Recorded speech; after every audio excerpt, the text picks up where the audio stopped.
రవాణా శాఖ మంత్రిగా కొనసాగుతున్నటువంటి పొన్నం ప్రభాకర్ ఉదయం ఒక స్టేట్మెంట్ చేస్తారు. ఈ ఆర్టీసీ సమ్మె వెనకాల బీఆర్ఎస్ కుట్ర ఉంది అనేటువంటి స్టేట్మెంట్ చేస్తారు. వాళ్ళను సమ్మెకు ఇమ్మీడియట్గా పురమాయించింది, వాళ్ళ సమ్మెలో పాల్గొనేలా ప్రోత్సహించింది బీఆర్ఎస్ పార్టీయే అనేటువంటి స్టేట్మెంట్ మంత్రి పొన్నం ప్రభాకర్ చేస్తూ ఉన్నారు, రవాణా శాఖ మంత్రి. ఇటేమో ఆర్టీసీ యాజమాన్యం డైరెక్ట్గా కార్మికులపైన, సమ్మెలో పాల్గొంటున్న వారిపైన తీవ్రంగా చర్యలు ఉంటాయనేటువంటి స్టేట్మెంట్ చేస్తున్నారు. వీటన్నిటిని పట్టించుకోం, సమ్మె కొనసాగుతుంది, కంటిన్యూ అవుతుంది. మా డిమాండ్స్ మొత్తం 32 డిమాండ్స్ ఓకే చేయాల్సిందే అనేటువంటి ఒక స్టేట్మెంట్తో వాళ్ళు ముందుకు పోతూ ఉన్నారు. నెంబర్ 29 ఓకే అన్న నామమాత్రంగా ఉన్నాయి. ప్రధానమైన 3 దాట్లలో ఇందాక చెప్పినట్టు ప్రభుత్వంలో విలీనం చేయాలి ఆర్టీసీని ఇమ్మీడియట్గా.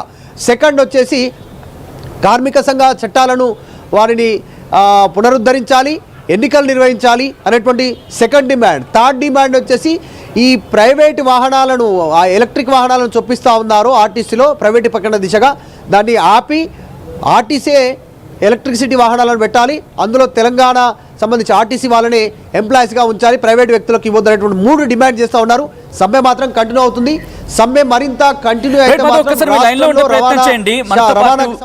మనతో పాటు ఆర్టీసీ యూనియన్ నుంచి థామస్ రెడ్డి ఫోన్ లైన్లో జాయిన్ అవుతున్నారు, మాట్లాడే ప్రయత్నం చేద్దాం. థామస్ రెడ్డి గారు, ఇటు ఒక రకంగా చెప్పాలంటే బెదిరింపులకు వస్తున్న పరిస్థితి యాజమాన్యం నుంచి అనేది వినిపిస్తున్నమాట. మీరు కనుక సమ్మె ఒకసారి మీకు క్లుప్తంగా చెప్పే ప్రయత్నం చేస్తాను. సమ్మె వద్దు, మాయమాటలు నమ్మకండి అంటోంది మీకు యాజమాన్యం.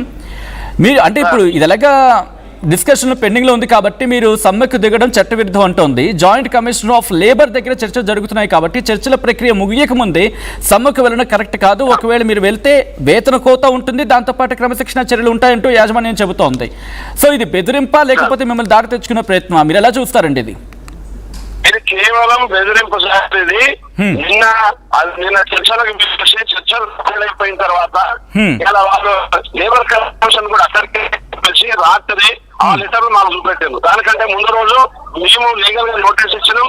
దాని మీద యాజమాన్యం రాలేదు, ప్రభుత్వం రాలేదు, వాళ్ళు రాలేదని చెప్పి 3 మీటింగ్ల తర్వాత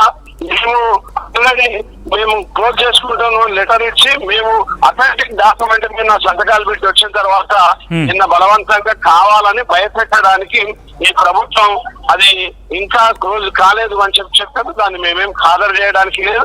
రెండోది ప్రత్యేక కాదు, రేపు స్కూళ్ళన్నీ అయిపోతాయి కాబట్టి స్కూల్ బస్ డ్రైవర్లను తీసుకురావాలని ఒకటి చేస్తా ఉన్నారు.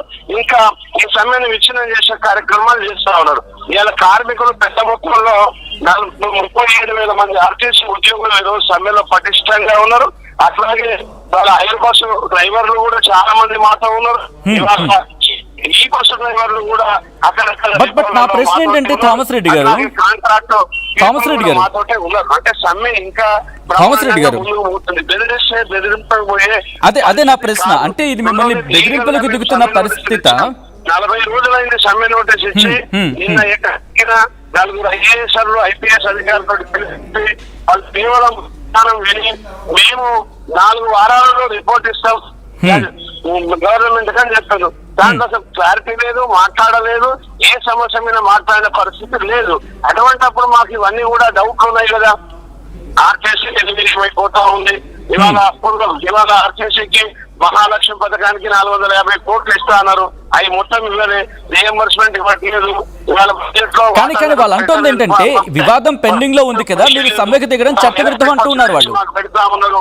వాళ్ళతో వాళ్ళకి సబ్సిడీలు ఇప్పిస్తా ఉన్నారు. 36 లక్షలు ఒక బస్ కి.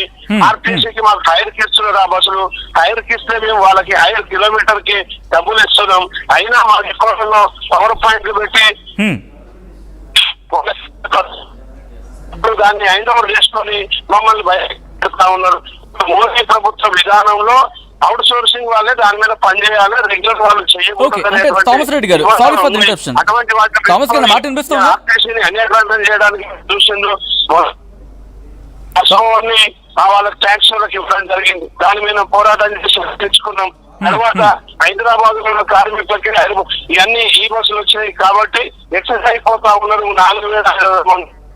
4,000 మంది మెకానికులు బయటకు వెళ్ళిపోవాలి, బిల్డింగ్ అని బలవంతంగా సంతకాలు చేసి పరిస్థితులు కూడా మీరు చూసిండ్రు. అంటే ఆర్టీసీని బాగు చేస్తారా? ప్రజా రవాణాకి ప్రాధాన్యత ఉందా? ప్రజలకు మీరు ఏం చెప్తారు అంటే అట్లా కాదు కొనసాగిస్తాం. థామస్ రెడ్డి గారు, అంటే ఇప్పుడు వినిపిస్తున్న మాట ఏంటంటే మీరు ఇప్పుడు ఇక్కడ మరి ముఖ్యంగా సమ్మెకు డ్రాప్ అవుతారా లేకపోతే కంటిన్యూ చేస్తారనేది? వాటి మీద శానిటైజర్ చెప్పమంటే చెప్పే పరిస్థితి లేదు. ఇవాళ కాలం చేసుకుంటూ ఈ ఆర్టీసీని అన్యాయం చేయడం చేస్తున్న పండుగ తప్ప మరొకటి కాదు. కాబట్టి ఆర్టీసీ ఉనికికి ప్రమాదం వచ్చింది కాబట్టి వాళ్ళ అందరూ కూడా సమ్మెలో ఉన్నారు. ఈ సమ్మె ఇవాళ బ్రహ్మాండంగా జరుగుతూ ఉన్నది రాష్ట్ర వ్యాప్తంగా. రేపటి నుంచి దీనికి ఏమైనా మద్దతు వచ్చింది. ప్రజా సంఘాలు కావచ్చు, దీని కావచ్చు, బీసీ సంఘం నేత కృష్ణయ్య గారు కావచ్చు, తర్వాత మన మాదిక సంఘం అధ్యక్షుడు వాళ్ళు కావచ్చు, ఇట్లా అందరూ కూడా పెద్దలంతా దీనికి మద్దతు ఇస్తా ఉన్నారు. జాతీయ సంఘాలు మద్దతు ఇస్తున్నారు. అన్ని పార్టీలు ఆల్రెడీ మద్దతు ఇచ్చినాయి. జాతీయ సంఘాలు కూడా ఇవాళ సిపిఎం పార్టీ అనుబంధ సంఘాలు కూడా ఇక్కడ దగ్గరకు వస్తా ఉన్నారు. కాబట్టి ఇవాళ ఏదో ఈ సమ్మెను నివారించే కాకుండా దీన్ని ఆర్టీసీకి